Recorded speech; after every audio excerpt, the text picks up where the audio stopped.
महत्त्वाच्या बातमीने सुरुवात करूयात। शासकीय कंत्राटी भरतीचा GR अखेर काढण्यात आलाय।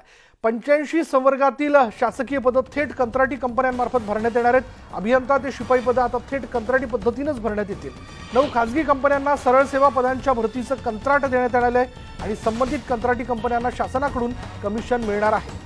संबंधित खात्याचे मंत्री या कंत्राटी भरतीवर लक्ष ठेवून असतील आणि या कंत्राटी शासकीय भरतीला कोणतेही आरक्षण लागू नाहीये। अधिक माहिती आपण जाणून घेऊयात। आमचे प्रतिनिधी चंद्रकांत फुंदे आपल्या बरोबर आहे। चंद्रकांत, हा जो GR काढण्यात आलेला आहे तो त्याच्या प्रतिक्रिया नकारात्मक असतील की सकारात्मक? फायदा होईल की तोटा?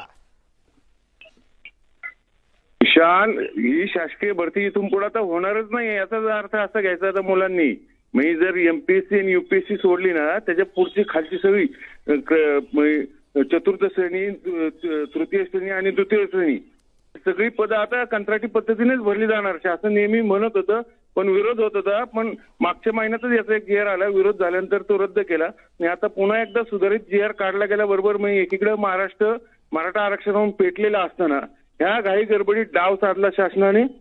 बरोबर हा कंत्राटी भरतीचा GR काढला आणि यात 9 कंपन्या आहेत। त्यातल्या काही सत्ताधारी आमदारांच्या, मंत्र्यांच्या, वरिष्ठ मंत्र्यांच्या जवळचे हे आमदार आहेत, त्यांच्या कंपन्यांनाही कंत्राटी मिळेल।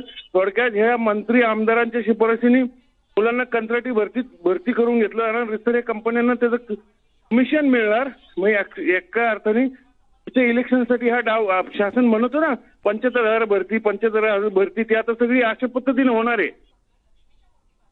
धन्यवाद चंद्रकांत या सगळ्या माहिती